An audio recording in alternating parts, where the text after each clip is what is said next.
I stood outside the family law office, the cold October wind cutting through my jacket as I watched my wife, Sarah, step out of the car. Her face was tight, her jaw set, like she was bracing herself for a fight. I didn't blame her. Today was the will reading, her parents' final word on who got what, and I knew it wouldn't be easy. She'd been up half the night, pacing our little apartment, muttering about how her brother, Marcus, always got everything. Me? I just wanted to be there for her, to hold her hand through whatever came next. The building loomed over us, all glass and sharp edges, a monument to the Bennett family's wealth. Inside, the air smelled like polished wood and old money. Marcus was already there, leaning against a leather chair, his smug grin lighting up the room like he'd won the lottery before anyone even spoke. He nodded at me, but his eyes were on Sarah, sizing her up. I squeezed her hand as we sat down, the lawyer shuffling papers across his desk like he was about to deal cards. The reading started slow, legal jargon about trust and properties, but then it hit. Marcus got the empire, Bennett Industries, the houses, the stocks, everything that mattered. Sarah? She got a painting. One lousy painting called Autumn Twilight. I could feel her tense beside me, her breath catching like she'd been slapped. Marcus smirked, leaning back like he'd known it all along. I wanted to punch that look off his face, but I kept still, my arm around her instead. The lawyer slid the painting across the table, a forest scene, oranges and reds bleeding into each other, framed in heavy wood. It didn't look like much, but Sarah stared at it like it was alive. "That's it," she whispered, her voice small. I rubbed her shoulder, trying to tell her it was okay, even though it wasn't. Marcus stood up, already talking about his plans for the company, like we weren't even there. I hated him right then, his arrogance, his certainty that he was the golden child who deserved it all. As we left, the housekeeper, Margaret, caught us at the door. She'd been with the family forever, a quiet shadow in their big house. Her eyes were sharp, though, and she pulled Sarah aside, her voice low. "That painting," she said, glancing at me like I was part of it too. "It's more than you think. Your mother loved it for a reason." Sarah frowned, clutching the frame tighter, and I felt a chill that had nothing to do with the wind outside. Margaret slipped away before we could ask more, leaving us standing there, the painting between us like a question mark. In the car, Sarah was quiet, her fingers tracing the edges of the frame. "She's right," she said finally, looking at me. "There's something about it. I can feel it." I nodded, not sure what she meant but trusting her gut. She'd always been the smart one, the one who saw things I missed. I started the engine, the hum filling the silence, but my mind was racing. A painting instead of an empire? It didn't add up. And Margaret's words stuck with me. Why would Sarah's mom, a woman who'd built so much, leave her something so small unless it wasn't small at all? Back home, Sarah set the painting on our kitchen table, the dim light casting shadows across the trees in the picture. I made us coffee, watching her study it like it was a map to buried treasure. "Marcus didn't even blink," she said, her voice sharp now. "He knew he'd get everything." I sat beside her, the mug warm in my hands. "He's an ass," I said, simple as that. She laughed, a short, bitter sound, but then her eyes softened. "Mom wouldn't do this to hurt me," she said, almost to herself. "There's got to be a reason." I leaned closer, looking at the painting with her. The colors were deep, the brush strokes precise, but it was just a forest to me. Still, I trusted her. If she thought there was more, I'd back her up. "What do we do?" I asked, ready to follow her lead. She turned to me, a spark in her eyes I hadn't seen all day. "We figure it out," she said. "Together."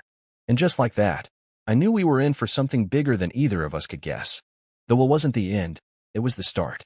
I woke up to the sound of Sarah moving around our apartment, the painting already propped up on the kitchen table like it had taken over our lives.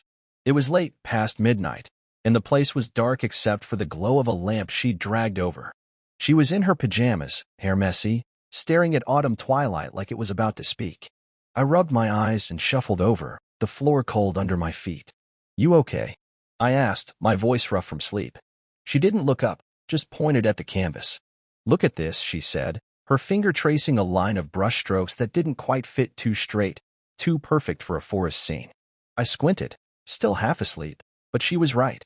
There was something off about it, like a pattern hiding in the trees. "It's not just a painting," she said, her voice low but excited. "Mom was trying to tell me something." I pulled a chair up beside her, the coffee pot still warm from earlier. I poured myself a cup, figuring we'd be here a while. Sarah had that look, the one she got when she was onto something big.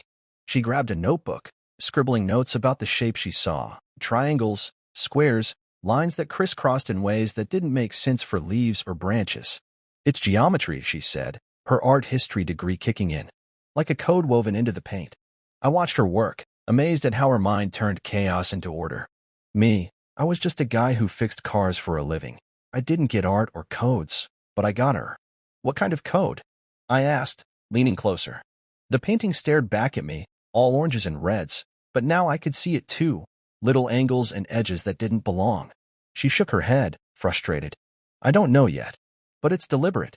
Mom was too smart for this to be random. I nodded, sipping my coffee, letting her think out loud. That's how we worked. I listened, she figured it out, and somehow we made it through together. Then the doorbell rang, sharp and loud in the quiet night.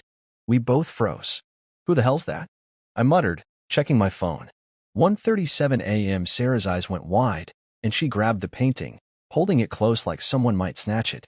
I got up, peering through the peephole. Marcus stood there, hands in his pockets, looking too calm for the middle of the night. My stomach twisted. It's your brother, I said, keeping my voice steady. She set the painting down, her face hardening. Let him in, she said, and I could tell she was ready for a fight. I opened the door, and Marcus stepped inside like he owned the place. Hey, little sister, he said, smirking at her. Miss me already? I stayed by the door, arms crossed, watching him. He didn't even glance at me, just went straight for the painting. Nice piece, he said, too casual. How about I take it off your hands? $5 million. Cash. I almost laughed, but Sarah didn't flinch. Why do you want it? She shot back, stepping between him and the table. His smirk faded, just for a second, and I saw something flicker in his eyes. Worry. Maybe. It's a family thing, he said, shrugging. Sentimental value. Bullshit. I could smell it from across the room. Sarah crossed her arms, staring him down. No deal, she said, firm as steel. Marcus sighed, like he was disappointed, but I knew him. He didn't give up easy. Suit yourself, he said, heading for the door. But don't say I didn't offer. He left, and I locked the door behind him, my heart pounding. $5 million, I said, turning to her. For that. She nodded, her eyes back on the painting. He knows something, she said, and he's scared I'll find it first. We sat back down, the air heavy now. Sarah started messing with the frame, her fingers running along the edges. If it's a code, maybe there's more, she said. I watched, holding my breath, as she tugged at a corner. Something clicked, and a thin panel slid open. A letter fell out, yellowed paper, folded tight. She unfolded it, her hands shaking, and I leaned in to read over her shoulder. It was her mom's handwriting, no doubt about it. Sarah, it started. If you're reading this, you've seen the light in the twilight. The painting holds the key, coordinates, and codes. Bennett Industries isn't what it seems. Trust yourself. Destroy it if you have to. My mouth went dry. Coordinates? Destroy what? Sarah looked at me, her face pale but determined. She hid this for me, she said. Not Marcus. Me. I nodded, my mind spinning. What's it mean? I asked, but she was already grabbing her laptop, typing fast. Coordinates, she muttered. They're in the painting. I just need to find them. The next hour was a blur, Sarah sketching, measuring, matching the shapes to numbers. I stayed close, fetching paper, coffee, anything she needed. Finally, she stopped, staring at a set of numbers on the screen. The Berkshires, she said, her voice barely a whisper. It's a place. Mom left something there. I looked at the painting again, those weird lines suddenly alive with meaning. Then we go, I said, simple as that. She smiled, small, but real, and I knew we were in deep. Marcus showing up, the letter, the coordinates, it wasn't just a painting anymore. It was a secret, and it was ours to uncover. Whatever her mom had hidden, we'd find it together. I just hoped we'd be ready for what came next. I gripped the steering wheel tight as we sped out of the city, the early morning gray bleeding into the windshield. Sarah sat beside me, the painting propped up in her lap, her fingers tapping nervously against the frame. We'd barely slept, just enough to pack a bag and grab some coffee before hitting the road. Those coordinates she'd cracked from autumn twilight were burning a hole in her mind, and I could feel it too. Something big was waiting for us in the Berkshires.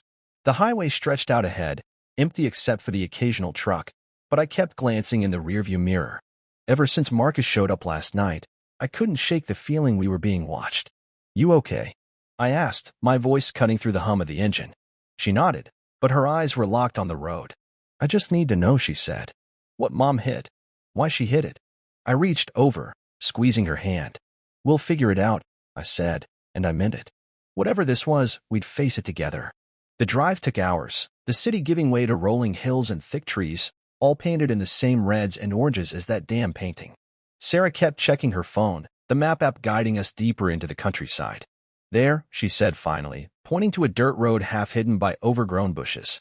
I slowed down, turning onto it, the car jolting over ruts and rocks. It didn't look like anyone had been here in years, perfect place to hide something. My gut twisted, though, when I caught a flash of black in the mirror. A big SUV, maybe a mile back, keeping pace. Sarah, I said, keeping my voice calm, we've got company. She turned, her face going pale. Marcus, she asked. I shrugged, my hands tightening on the wheel. Maybe. Or someone he sent. She cursed under her breath, clutching the painting tighter. Keep going, she said. We're close. The road ended at an old house, more like a shack. Really, boards peeling, windows dark. I parked behind some trees, hoping it'd hide us, and we got out fast. Sarah led the way, her phone lighting up the coordinates one last time. It's not the house, she said, scanning the ground. It's under it. I grabbed a flashlight from the trunk, my heart pounding now. The air smelled like damp earth and rotting leaves, and every snap of a twig made me jump. We found a cellar door around back, rusted but unlocked. I pulled it open, the hinges screaming, and shined the light down. Stone steps disappeared into the dark. You sure about this? I asked, looking at her. She nodded, her jaw set. Mom wanted me here, she said. I took a deep breath and started down, her right behind me, the painting still in her arms. The stairs went deeper than I expected, the air getting colder and thicker. At the bottom, my flashlight caught metal gleaming, modern metal, not the old what I'd figured on. It was a door, heavy and sealed, with a keypad glowing faintly. What the hell? I muttered, running my hand over it. Sarah pushed past me, studying the painting again. The code, she said, her voice trembling with excitement. It's in the shapes. She traced the lines she'd memorized, triangles, squares, angles, and punched in a sequence. 3-1-4-1-5-9. The keypad beeped, and the door slid open with a hiss. I stared, my mouth dry. This wasn't some dusty basement. This was something else. Inside was a lab, clean, bright, like something out of a sci-fi movie. Workbenches lined the walls, covered with blueprints and gadgets I couldn't even name. A big screen hummed in the corner, showing maps and data. Sarah set the painting down, her eyes wide as she took it all in. Mom built this, she said, picking up a stack of papers. I looked over her shoulder, patents, designs, all signed with her mom's name, not her dad's. These are hers, Sarah whispered. All of it. The tech Bennett Industries runs on it, she invented it. I flipped through a blueprint, some kind of energy system, way beyond me. Your dad took credit? I asked, piecing it together. She nodded, her face hard. And Marcus knew. They stole it from her. I felt a surge of anger for her mom, for the lie they'd all lived. She moved to a filing cabinet, pulling out more letters, notes, proof her mom had been the brains behind everything. She hid it here to keep it safe, Sarah said, her voice breaking. From them. I was about to say something when a noise stopped me cold, footsteps, heavy and slow, coming down the stairs. I grabbed her arm, pulling her behind a workbench. Someone's here, I hissed. She clutched the papers, her breath fast. The door slid open again, and a shadow filled the room. I peeked out, my heart sinking. It was a guy in a suit, built like a linebacker, scanning the lab with a gun in his hand. Marcus's goon, I whispered, my mind racing. Sarah nodded, her eyes darting to the screen. We need to get this out, she said, pointing at the data. All of it. I didn't know how, but I trusted her. We stayed low, creeping toward the screen as the guy moved deeper into the lab. Sarah's hands flew over the keyboard. She'd always been good with tech, and I kept watch, my flashlight ready to swing if I had to. It's uploading, she said, her voice a whisper. Everything, patents, proof, their crimes. It's going public. The guy turned, hearing something, and I held my breath. He was close now, too close. Come on, I muttered, willing the upload to finish. The screen flashed, done, and Sarah hit a key. Lights flickered, and a low hum started, like the place was waking up. The guy shouted, running toward us, but we bolted for a side door I hadn't seen before. It slammed shut behind us, locking him in.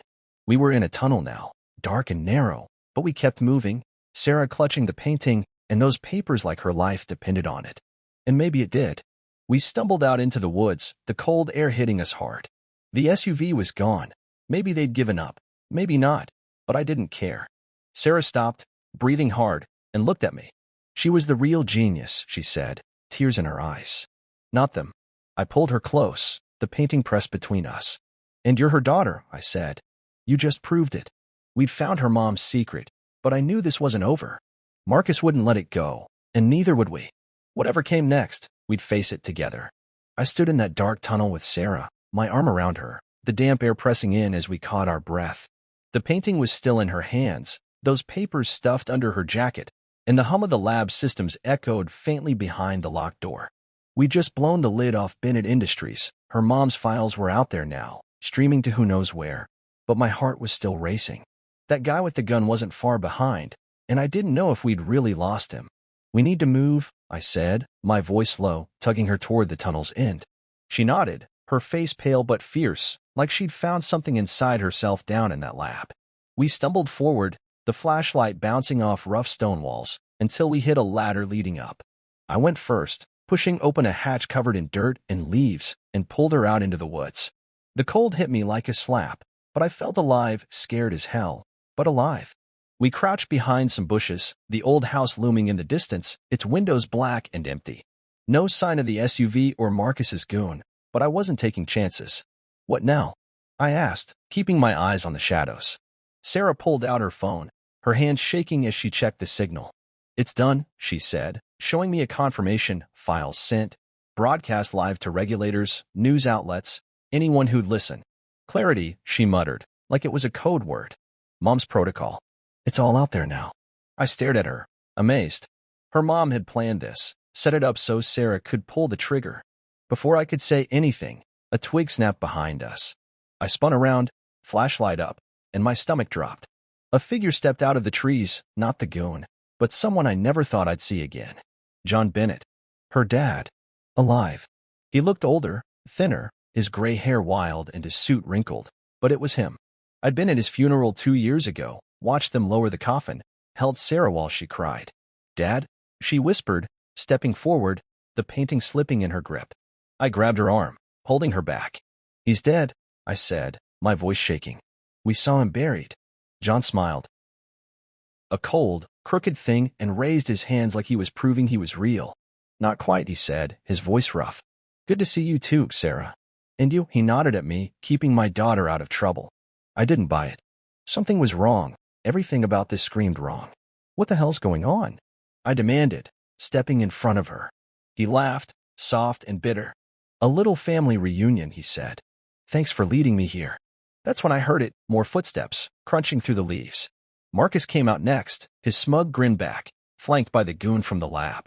My blood went cold. You set us up, I said, turning to Sarah. Her face twisted, shock, then fury. The will, she said, piecing it together. You faked your death, gave Marcus everything, and left me the painting to bring you here. John nodded, like she'd solved a riddle. Smart girl, he said. Your mother's lab was her little secret. We needed you to find it so we could clean it up. Marcus stepped closer, eyeing the painting. You've got the files, he said. Hand them over, and this stays simple. I tightened my grip on Sarah, my mind racing. They'd played us, used her grief, her trust, to get what they wanted. Sarah pulled the papers from her jacket, holding them up. These, she said, her voice steady now. They're already gone. Clarity sent everything, your theft, your lies, all of it. John's smile faded, and Marcus cursed, lunging for her. I shoved him back, my fist clenched. Back off, I growled, ready to swing. The goon raised his gun, but Sarah didn't flinch. It's over, she said, staring her dad down. You can't erase this. John's eyes narrowed, and for a second, I thought he'd try something. Then he sighed, like he was tired of the game. You're too much like her, he said, almost sad.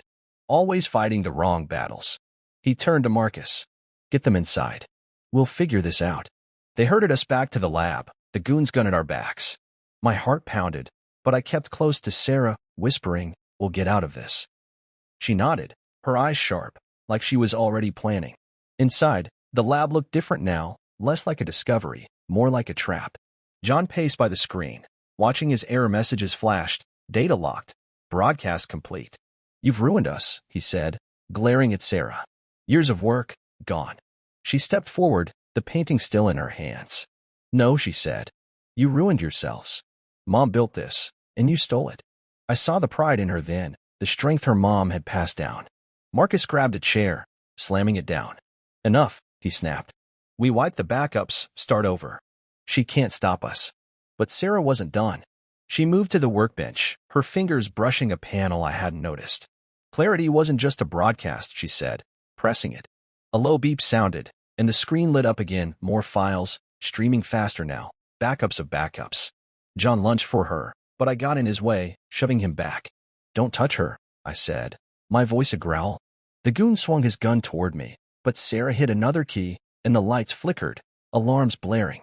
It's done, she said, turning to them. Global agencies have it all. You're finished. Marcus roared, charging at her, but I tackled him, pinning him to the floor. The goon hesitated, gun wavering, and John just stood there, his face crumpling like he'd lost everything. We bolted again, Sarah grabbing my hand, the painting and papers with us. The tunnel was our only shot, and we ran, the alarm screaming behind us. We burst out into the woods, the dawn breaking over the trees, red and gold like the painting itself.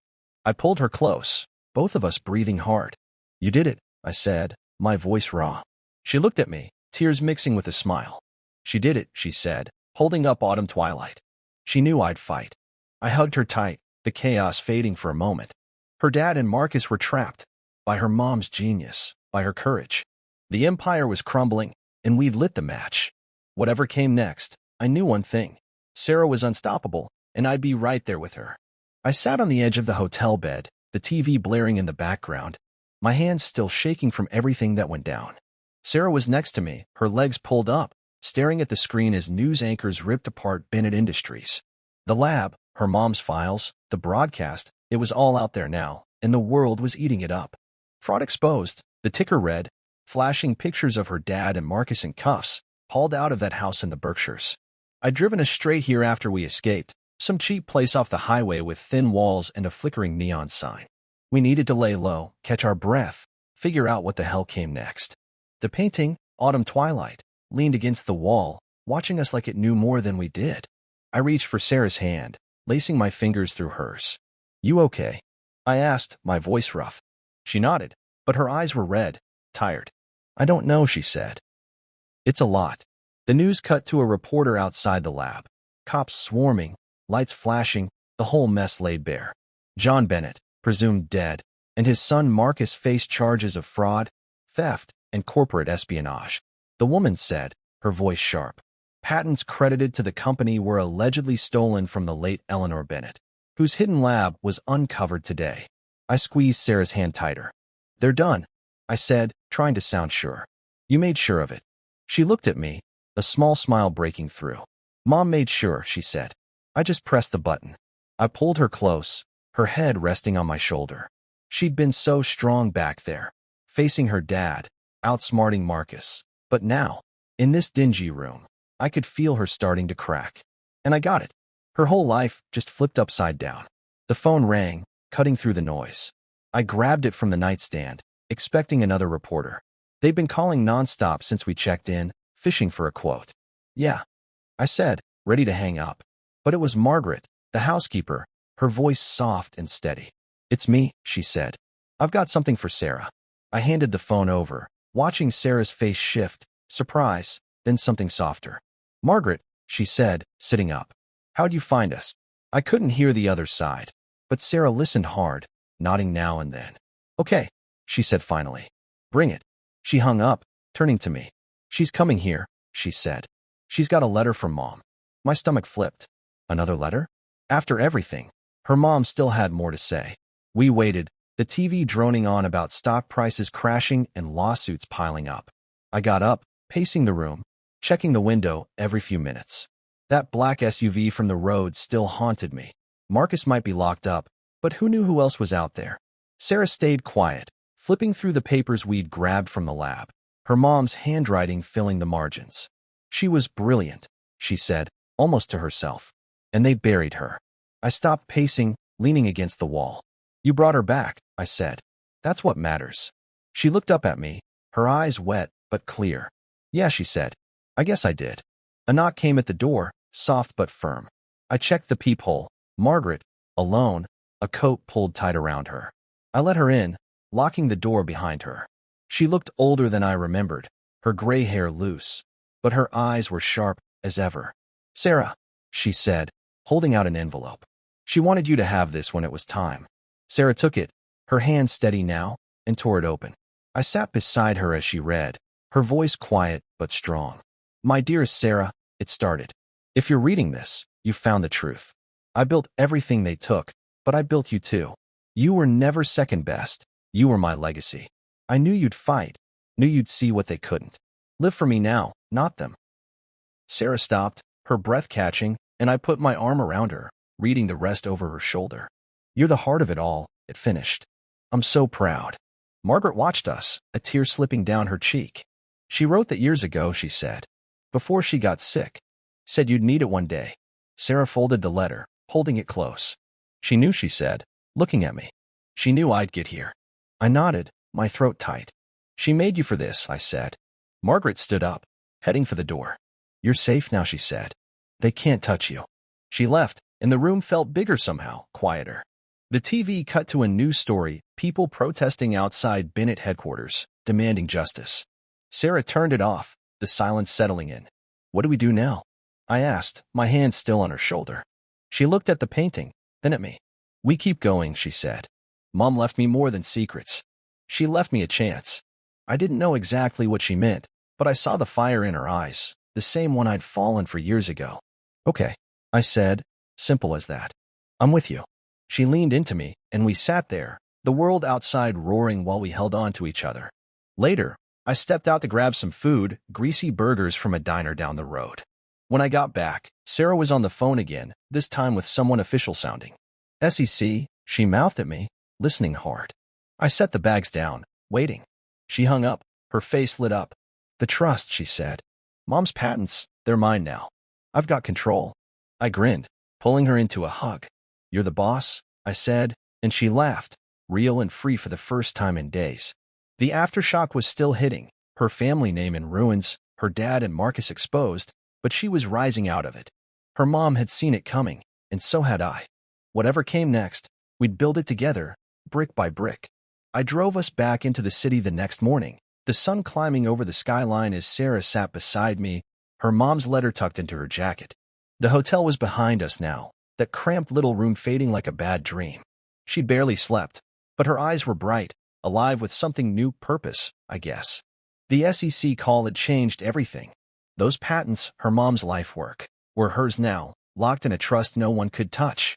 Bennett Industries was a mess, stocks tanking, lawsuits everywhere. But Sarah? She was stepping into it, ready to take what was hers. I kept my hands steady on the wheel, the hum of the engine filling the quiet.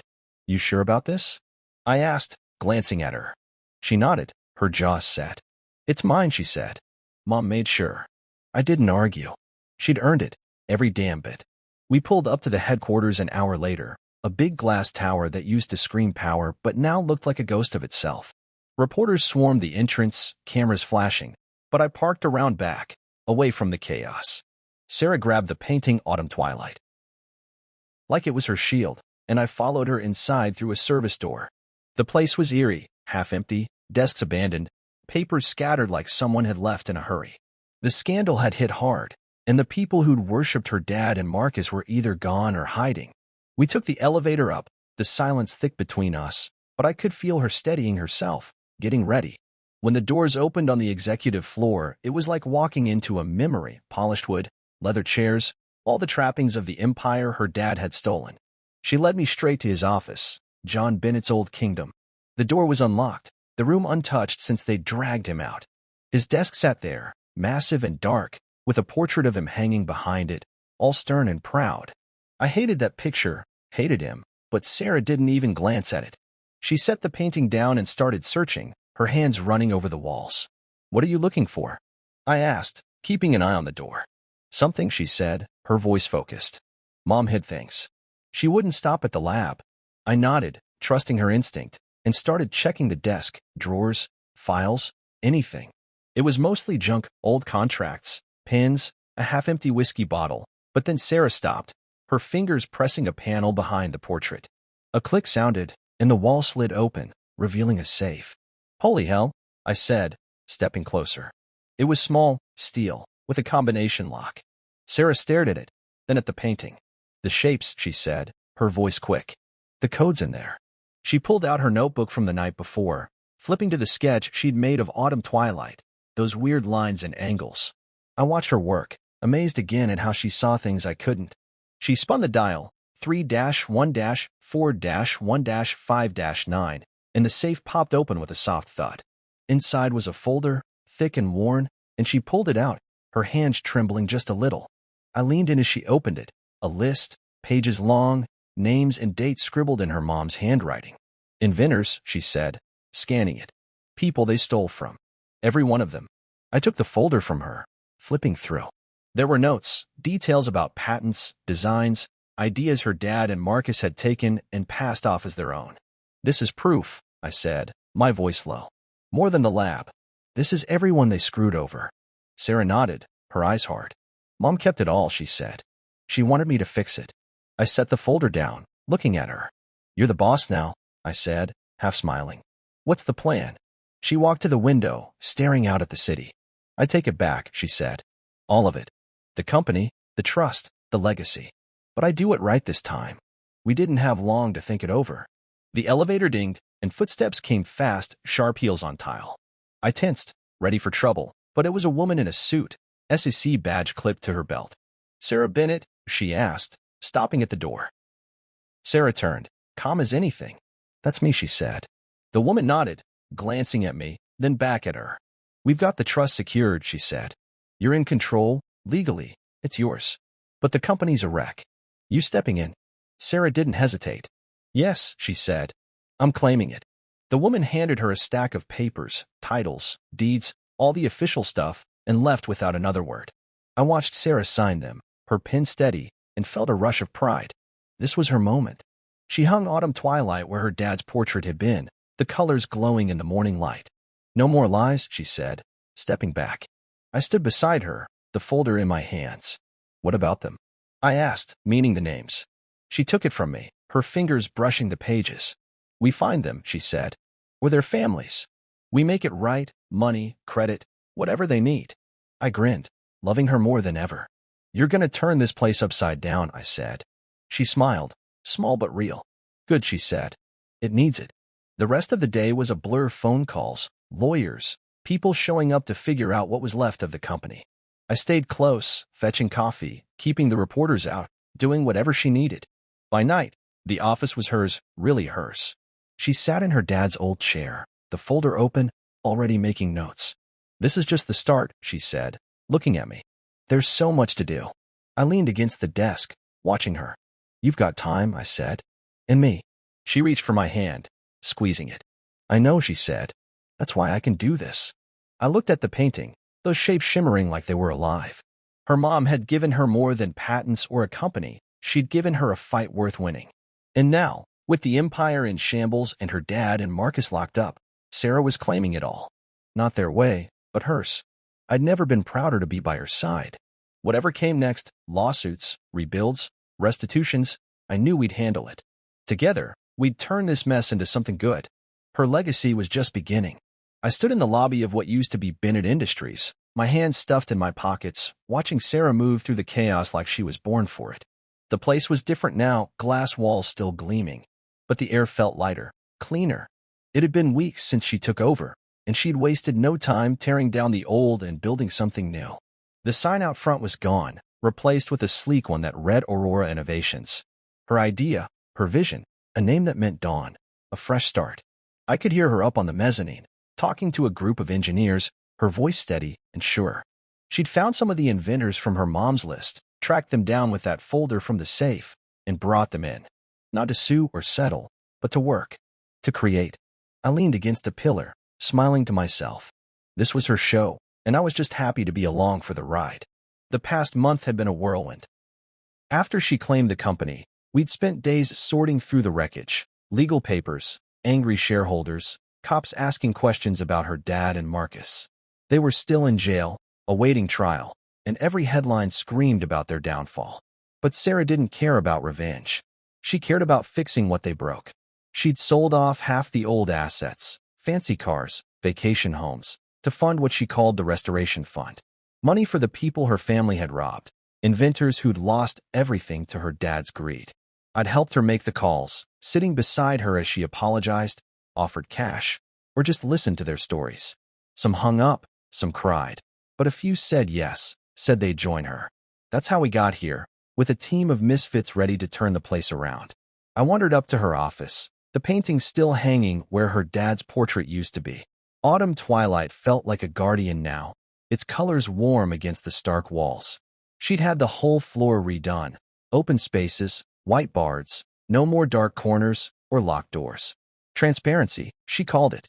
I could see her through the glass, wrapping up with the engineers, handing out folders with her mom's old patents.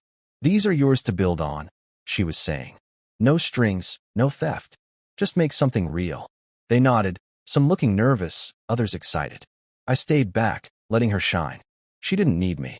I stood in the lobby of what used to be Bennett Industries, my hands stuffed in my pockets, watching Sarah move through the chaos like she was born for it. The place was different now, glass walls still gleaming, but the air felt lighter, cleaner. It had been weeks since she took over, and she'd wasted no time tearing down the old and building something new. The sign out front was gone, replaced with a sleek one that read Aurora Innovations. Her idea, her vision, a name that meant dawn, a fresh start. I could hear her up on the mezzanine, talking to a group of engineers, her voice steady and sure. She'd found some of the inventors from her mom's list, tracked them down with that folder from the safe, and brought them in. Not to sue or settle, but to work, to create. I leaned against a pillar, smiling to myself. This was her show, and I was just happy to be along for the ride. The past month had been a whirlwind. After she claimed the company, we'd spent days sorting through the wreckage, legal papers, angry shareholders, cops asking questions about her dad and Marcus. They were still in jail, awaiting trial, and every headline screamed about their downfall. But Sarah didn't care about revenge. She cared about fixing what they broke. She'd sold off half the old assets, fancy cars, vacation homes, to fund what she called the restoration fund. Money for the people her family had robbed, inventors who'd lost everything to her dad's greed. I'd helped her make the calls, sitting beside her as she apologized, offered cash, or just listened to their stories.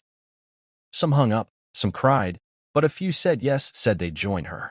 That's how we got here, with a team of misfits ready to turn the place around. I wandered up to her office, the painting still hanging where her dad's portrait used to be. Autumn twilight felt like a guardian now, its colors warm against the stark walls. She'd had the whole floor redone, open spaces, white boards, no more dark corners or locked doors. Transparency, she called it. I could see her through the glass, wrapping up with the engineers, handing out folders with her mom's old patents. These are yours to build on, she was saying. No strings, no theft. Just make something real. They nodded, some looking nervous, others excited. I stayed back, letting her shine. She didn't need me hovering, but I couldn't help watching, proud as hell of what she was doing. She spotted me after they left, waving me in with a tired smile. Hey, she said, dropping into her chair. You just gonna stand there all day? I grinned, stepping inside. Maybe, I said. It's a good view. She laughed, soft and real, and I sat across from her, the desk between us covered in plans and sketches. How'd it go? I asked, nodding toward the door. Good, she said. They're scared, but they're in. We're starting with Mom's energy tech, clean, cheap, something they can't bury this time. I leaned forward, looking at the drawings. I didn't get half of it.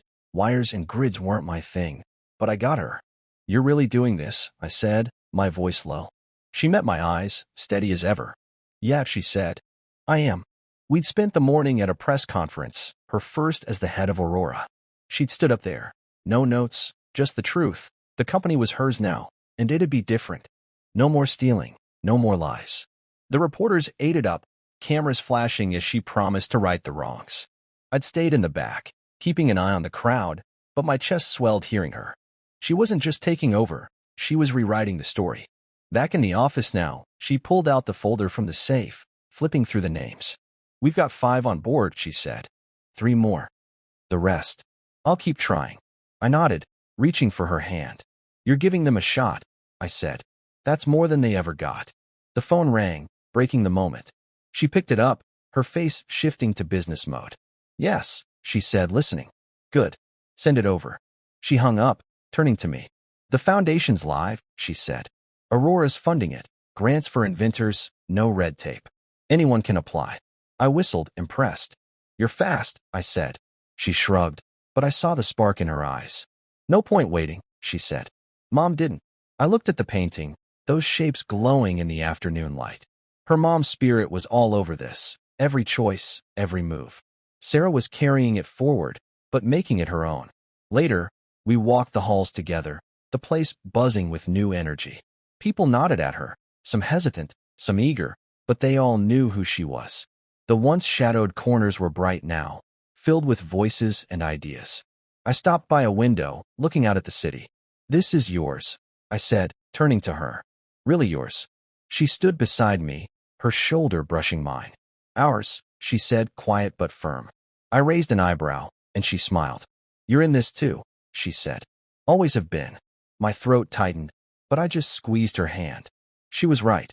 I'd been with her through the dark, and now we were here, in the light. By evening, the team was testing something, some gadget from her mom's blueprints, all wires and blinking lights. I didn't understand it, but I saw their faces. Hope, not fear. Sarah stood in the middle, guiding them, her voice calm but strong. I hung back, leaning against a wall, watching her lead. This was Aurora Innovations, not a company, but a mission, a beacon, like she'd said. The old Bennett ways, greed, secrets, were dead, and she'd buried them herself. I thought about her dad and Marcus, rotting in cells, and felt nothing but relief.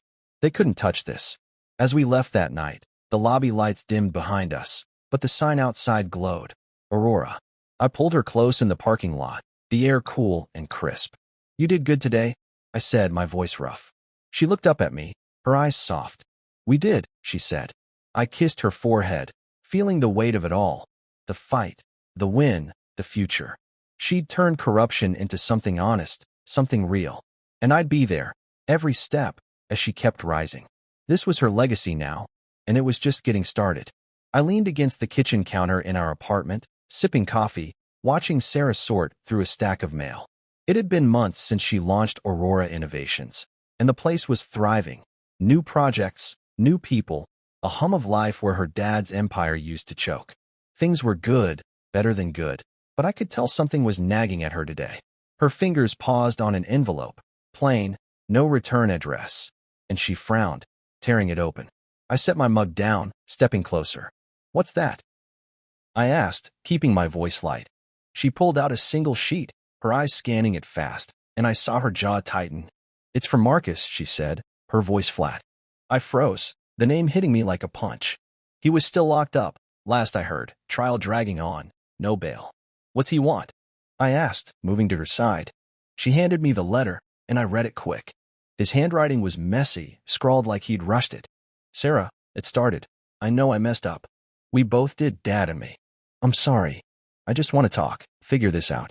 Family's all we've got left. Let me help you rebuild. I snorted, tossing it on the counter. Help? I said. He's got to be kidding. Sarah didn't laugh. She stared at the paper, her face hard to read. He's reaching out, she said, almost to herself. After everything. I crossed my arms, leaning back. He's reaching for something, all right, I said. Probably a way out. Don't buy it. She nodded, slow, but I could see the wheels turning. Marcus was her brother, jerk or not. That tie didn't break easy. I grabbed the letter again, rereading it, looking for the catch. He's in a cell, I said. What's he think he can do? Sarah shrugged, picking up Autumn Twilight from where it sat on a shelf. We brought it home after hanging a copy in her office. Felt right to keep the real one close. Maybe he's scared, she said, tracing the frame. Everything's gone for him. Dad too. I watched her, feeling that old protectiveness kick in. Scared or not, I said, he doesn't get a free pass.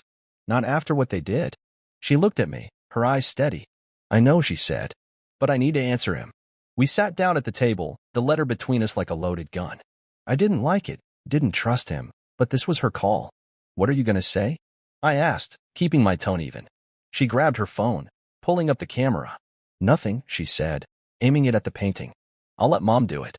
She snapped a picture, those oranges and reds glowing under our kitchen light, and sent it off. No words, just the image. I raised an eyebrow. That's it, I said. She nodded, setting the phone down. He'll get it, she said. That's her legacy, not his. Some things stay broken. I grinned, loving her sharp edges. Cold, I said. I like it. She smirked, but I saw the weight lift a little. The rest of the day went quiet, normal stuff, cooking dinner, talking about Aurora. But Marcus's letter stuck with me like an itch I couldn't scratch. Later, I stepped out to grab some groceries, the cool night air clearing my head. I kept thinking about him, his smug face, his fake apologies. He'd set us up back in the Berkshires, him and her dad, and now he wanted in? No way. I picked up some stuff, bread, milk, her favorite ice cream, and headed back, my mind still churning. When I got home, Sarah was on the couch, the TV on low, showing some documentary about tech startups. Anything else from him? I asked, dropping the bags in the kitchen. She shook her head. Not yet, she said. Maybe he got the hint. I sat beside her, the painting catching my eye from across the room. It was more than art now, it was her line in the sand. You think he'll try again? I asked, my arm around her. She leaned into me, thoughtful. Maybe, she said. But it doesn't matter. He's got nothing left to take. I nodded, letting it sink in. She was right, Aurora was hers, built on her mom's truth, not their lies. Still, I couldn't shake the feeling he'd pull something. If he does, I said, we'll handle it. She squeezed my hand. Yeah, she said. We will. A few days later, I was at Aurora with her, helping set up for a meeting, coffee runs, moving chairs, keeping things smooth. The place was buzzing, new hires everywhere, all working on stuff her mom had dreamed up. I liked it here, the energy, the hope. Sarah was in her office when her phone buzzed, and I saw her tense. Him again? I asked, leaning in the doorway. She nodded, showing me the screen, a text this time. I meant it, it said. Let's talk. I can make it right. I rolled my eyes. Same crap, I said. She didn't reply, just deleted it and went back to her work. He's done, she said, firm. I'm not wasting time on him. I stayed close that day, watching her lead, meetings, calls, plans for the next big project. She was in her element, and I loved seeing it. By night, we were back home, the letter long gone in the trash. I cooked spaghetti, nothing fancy, and we ate in front of the TV, the painting keeping watch. You're quiet, she said, twirling her fork. I shrugged, chewing slow. Just thinking, I said. About him. What he's after. She set her plate down, looking at me.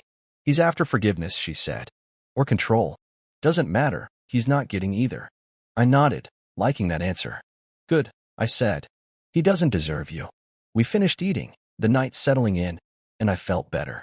Marcus could write all the letters he wanted, Aurora was untouchable, and so was she. I cleaned up, letting her relax, but my mind kept drifting to that photo she'd sent. It was perfect, silent, strong, a warning he couldn't ignore. Her mom's legacy was here, in us, not in some jail cell plea. As I climbed into bed later, Sarah already half asleep, I looked at the painting one last time. It felt like a promise, whatever echoes came from the past, we'd face them. Together, we'd keep building, and no one, not Marcus, not her dad, could tear it down. I stood in the crowd at Aurora Innovations, my arms crossed, watching Sarah up on the stage, her voice carrying over the hum of people. It was the company's first innovation fair, her idea, a big open day where anyone could show off their work, no suits, no gatekeepers. The place was packed, engineers, kids, random dreamers with wild ideas, all buzzing around tables covered in gadgets and sketches. She turned the lobby into a free-for-all, bright lights and music, making it feel more like a festival than a corporate thing. I'd helped set up that morning, hauling chairs, taping signs, keeping the coffee flowing, but now I was just here, soaking it in. She looked good up there, confident, her hair catching the light as she talked about the future. This is what Aurora is, she said, holding up a shiny trophy. A place for the overlooked, the ones who never got their shot. I grinned, proud as hell. This was her heart on display. The fair had been her baby for weeks, planning, calling in favors, making sure it wasn't just some PR stunt. She wanted real people, real ideas, not the polished crap her dad used to peddle. I'd seen her late at night, scribbling notes, double-checking the list of inventors from her mom's folder. Some were here today, showing off stuff they built with Aurora's backing, clean energy rigs, medical tools, things I didn't fully get but knew mattered. She'd given them a stage, and they were shining. I wandered through the tables, nodding at folks I recognized, feeling the energy. It was loud, messy, alive, everything Bennett Industries never was. Then she called up the winners, and I stopped to watch. A girl, maybe 12, all braces and big eyes, stepped up, clutching a model of some solar gadget. "This is Mia," Sarah said, smiling down at her. Her design got laughed off at her school fair. "Today, it's the best here." The crowd clapped, loud and warm, and I saw the kid's face light up. Sarah handed her the trophy, a sleek thing with autumn twilight etched into the base. Those shapes, that painting, woven into everything she did. I caught the reflection in the metal, the oranges and reds bouncing back, and it hit me. This was her mom's legacy, reborn. Not in money or power, but in moments like this. I moved closer, weaving through people, wanting to see her reaction. Mia hugged her, quick and shy, and Sarah laughed, bending down to say something I couldn't hear. The crowd loved it, phones out, snapping pictures, and I felt that swell in my chest again. She was good at this, better than good. She'd taken the mess her family left and turned it into something pure. I glanced around, spotting Margaret in the back, gray hair, quiet as ever, but her eyes were wet, shining. She caught me looking and nodded, like we were sharing the same thought. This was what her mom had wanted for Sarah, for all of them. After the awards, she came down, the crowd parting as she made her way to me. "What did you think?" she asked, her voice a little hoarse from talking. I pulled her into a quick hug, not caring who saw. "You killed it," I said, meaning it. "That kid's never gonna forget this." She smiled, tired but real. "Good," she said. "That's the point." We walked the floor together, her pointing out projects, a guy with a water purifier, a woman with some tiny robot thing, each one a piece of her vision. I stayed close, listening, nodding, letting her shine. This was her world now, and I was just glad to be in it. Later, we grabbed coffee from a stand she'd set up, free for everyone, and sat on a bench near the stage. The place was still humming, people laughing, trading ideas. "Feels right," she said, sipping her cup. "Like Mom's here." I looked at her, the painting's reflection still in my mind. "She is," I said. "You're doing what she couldn't." She nodded, quiet for a second. "I used to think I'd never measure up," she said, her voice low. "To her, to them. But this is enough." I squeezed her shoulder, my throat tight. "It's more than enough," I said. "It's everything." The day wound down, folks trickling out, leaving behind a mess of cups and papers we'd clean up later. I helped her pack up the trophy table, the autumn twilight design catching the light every time I moved it. "You're keeping this going, right?" I asked, stacking boxes. She nodded, firm. "Every year," she said. "Bigger each time." I grinned, loving that fire in her. We finished up, the building quiet now, and stepped outside into the cool evening. Margaret was waiting by the door, her coat pulled tight. "You did her proud," she said to Sarah, her voice soft. Sarah hugged her, quick and fierce. "Thanks for being here," she said. Margaret smiled, then left, disappearing into the dusk. We drove home, the city lights blurring past, and I kept stealing glances at her. She was different now, complete, like she'd said. The fair wasn't just a win for Aurora, it was hers, a piece of her soul carved out for the world to see. "You're quiet," she said, catching me. I shrugged, pulling into our spot. "Just thinking," I said. "You're amazing. You know that?" She laughed, soft and easy. "You're not bad yourself," she said, leaning over to kiss my cheek. We got out, the painting in her arms, and headed inside. That night, I lay awake, her breathing steady beside me. The fair replayed in my head, Mia's face, the crowd, Sarah's voice.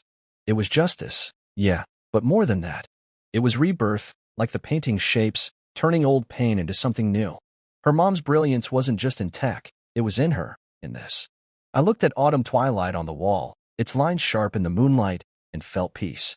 Sarah had found her place, and I'd found mine, right here, with her, watching her change the world one pattern at a time. I woke up to the sound of Sarah moving around the apartment, the morning light sneaking through the blinds. It had been 2 years since she took over, 2 years since Aurora Innovations went from a dream to a powerhouse. The place was thriving, headlines about breakthroughs, not scandals, and her name tied to everyone. I rolled out of bed, rubbing my eyes, and found her in the kitchen, staring at an envelope on the table. The painting, Autumn Twilight, sat nearby, like it was part of the moment. "What's that?" I asked, my voice still thick with sleep. She looked up, her face soft but curious. "It came today," she said. "From Mom's lawyer." "Time locked," he said. Set to deliver now. I pulled up a chair, my heart picking up. Another letter? After all this time? She slid it over, and I saw the date on the seal, written years ago, before everything went down. Her mom had planned this, like she'd planned the lab, the trust, all of it. Sarah opened it slow, her fingers careful, and pulled out a single page. I leaned in as she read aloud, her voice steady but warm. My dearest Sarah, it started. If you're reading this, you've made it through.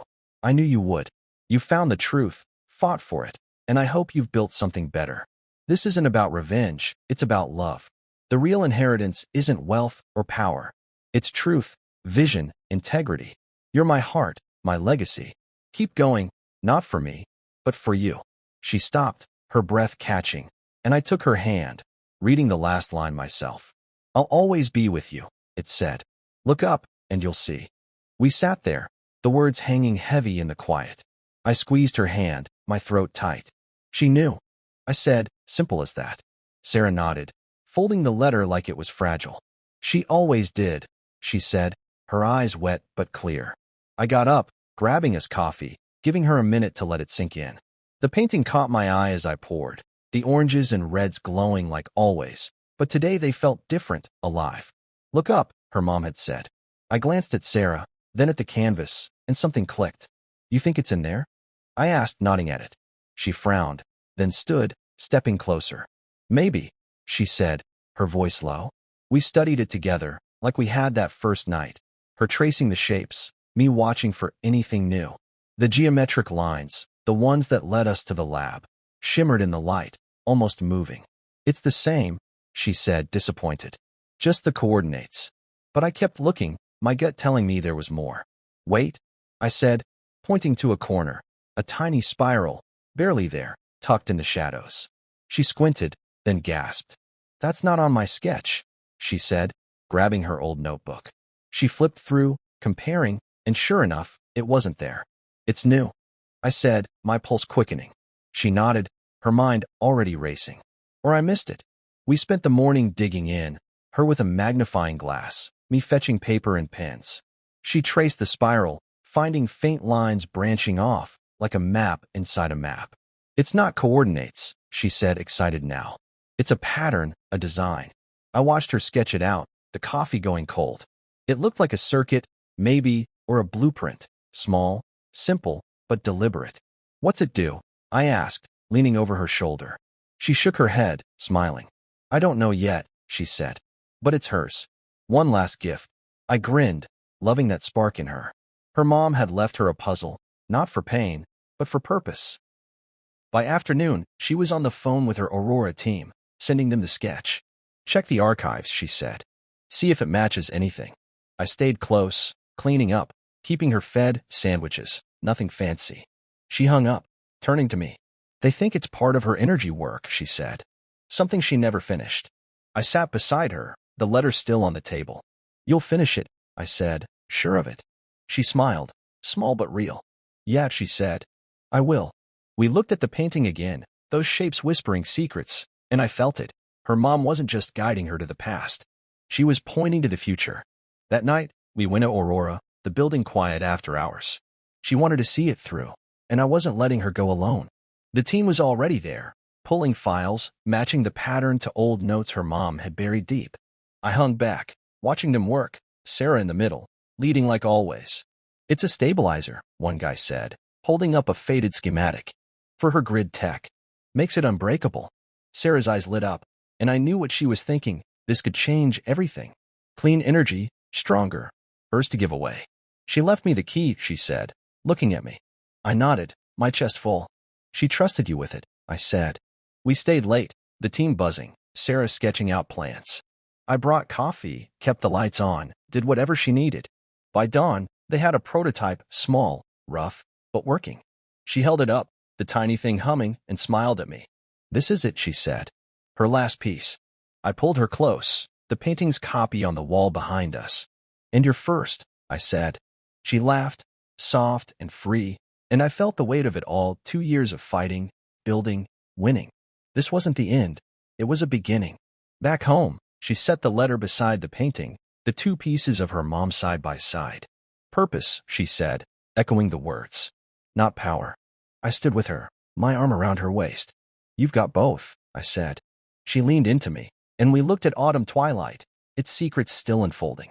Her mom's love wasn't in the past. It was here, now, in every step she took.